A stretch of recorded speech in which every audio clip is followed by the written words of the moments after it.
السلام عليكم ورحمة الله وبركاته. كيفكم متابعاتي الكريمات؟ أسعد الله أوقاتكم بكل خير ومحبة وهداة بال. اليوم إن شاء الله بدي أعمل معاكم قلاية البندورة على أصولها، طبعا بالثوم وبالفلفل الحار. لازم يكون عندك أول شيء متابعتي بندورة حمراء زي ما أنت شايفة، ما بصير تحطي بندورة صفراء إذا كانت عندك أو فيها خضار، لازم تكون زي ما أنت شايفة هيك بندورة حمراء ودايبة. كمان كل ما كانت ذايبة كل ما كانت أذكى معك. وبدنا نفرمها زي ما انتم شايفين دوائر بقشرها. طبعا أنا بخليها، مرة جربتها إني أقشرها ما زبطت معي في قشرها، هسه بفرجيكم كيف بالأخير بنجيب القشر. إن شاء الله يا رب إنها تنال الطريقة إعجابكم. خليكم معي. هون بالأول متابعاتي بنجيب زيت الزيتون. بسم الله الرحمن الرحيم. بدك تحطي مقدار فنجان زيت زيتون زي ما انت عارفة هيك. وبدنا نحط الفلفل المكون الأساسي بالبندورة الزاكية اللي رح نعملها اليوم معكم إن شاء الله. اللهم صل وسلم وبارك على سيدنا محمد. هيك متابعة الكريمة بدنا تصطحي قرن الفلفل مشان ما يفقع معاكي. طبعا تنتبهي وانت بتجلسيه زي ما انت شايفة هيك. بدنا نخليه يتحمر وبرجع لكم. هون متابعة الكريمة جبنا من قرون الفلفل كمان كم من قرن. بدنا نحط حاليا الثوم معاكم زي ما انتم شايفين هون. بدنا نحركه مضبوط مع زيت الزيتون مشان شوي يعطي حمار يعني بسيط. نكون غسلين البندورة حقتكم ومقطعينها لدوائر. اللهم صل وسلم وبارك على سيدنا محمد. تحياتي لكل متابعاتي من السعودية، من جميع الدول، عند مصر كمان متابعاتي من العراق، أهلا وسهلا فيهم أجمعين. اللهم صل وسلم وبارك على سيدنا محمد. متابعاتي هيك بعد ما تحمر الثوم بنجيب البندورة اللي شرحناها. شوفي هاي صوت الثوم، صوت البندورة كيف معانا رح يكون ما شاء الله منظرها زي ما انت شايفه هيك. بدنا نحط عليها رشه ملح.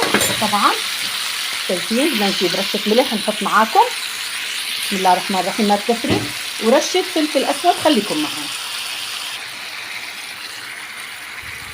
بعد ما حطينا الملح بدنا نحط رشه الفلفل الاسود زي ما انتم شايفين هيك.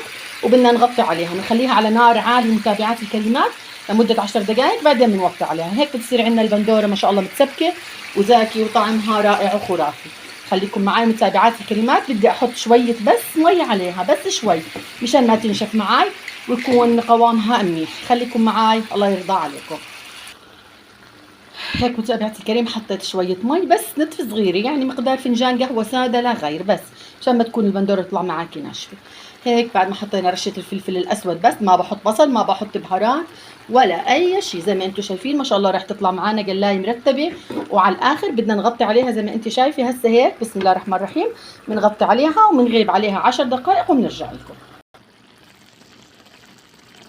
هيك متابعتي وطيت عليها بعد ما غلت. شايفين ما شاء الله كيف ذابت. شايفين القشرة كيف بحكي لكم، يعني دغري اول ما تحطيها شايفه كيف تنقام معاكي بالشوكه بتقيميها.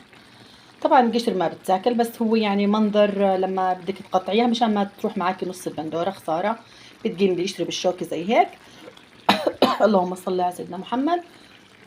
ما شاء الله ريحتها وطعمها كثير رائع، وان شاء الله انها راح الطريقه تعجبكم. انا ما بحب اقطع البندوره صغير، في ناس اذواق بحط بصل معاه، بس البندوره على اصولها زي ما انتم شايفين وعارفين هون بالثوم وبالفلفل الاسود فقط لا غير، وبالزيت الزيتون. طبعا زيت قلي ما بنحط عليها. في ناس اذا بحط زيت قلي طبعا حكيت لكم اذواق الشغله. بدي اخليها هيك تتحمر وتتقمر زي ما بيحكوا من على الجوانب، تبقى اسكى أو أزكى معانا كمان. اللهم صل وسلم وبارك على سيدنا محمد. الله انصر، هم انصر غزة يا رب العالمين، وكن معهم في جميع خطواتهم، واجبر قلوبهم يا رب العالمين، فأنت الجبار ذو القوة المتين يا رب، ما إلهم غيرك. اللهم صل وسلم وبارك على سيدنا محمد.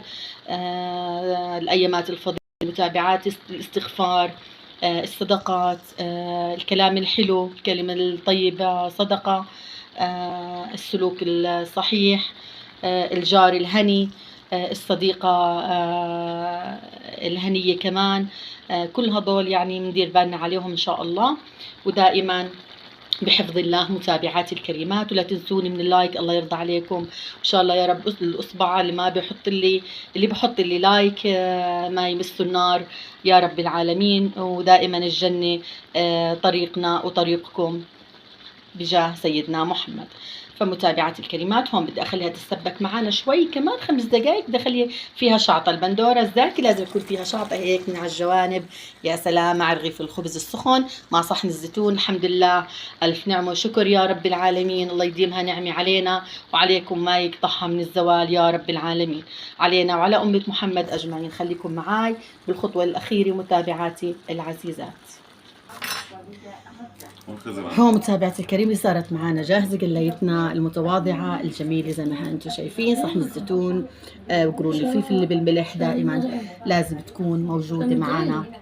قلية البندورة ما شاء الله تبارك الله. يعني أصولها أنها تتاكل الصراحة بالمقلب. نفس المقلب تاكليها ما تخليها يعني بصحن أو تفرغيها، لا اصولها على اصولها ان شاء الله. انا رح تعجبكم. هون بيض بالسمن البلدي كمان، بيض قلي بالسمن البلدي. الحمد لله والشكر لله. متابعاتي الكريمات اللهم ديمها نعمه يا رب العالمين ولا تمنحها من الزوال علينا وعليكم.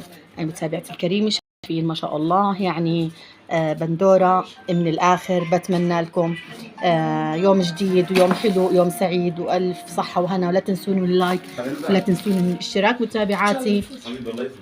الله يسعدكم وعني ما يبعدكم يا رب العالمين. وإن شاء الله كله بميزان حسناتكم مشان قناتي تكبر معاكم وتصير أكبر أكبر يا أحلى متابعات وأخوات عندي. اللهم ارحم والدي واجعل قبره روضة من رياض الجنة. اللهم آمين يا رب العالمين. إلي وإلكم ولجميع متابعاتي ألف رحمة وألف نور ينزل علينا وعلى جميع أمواتنا أجمعين.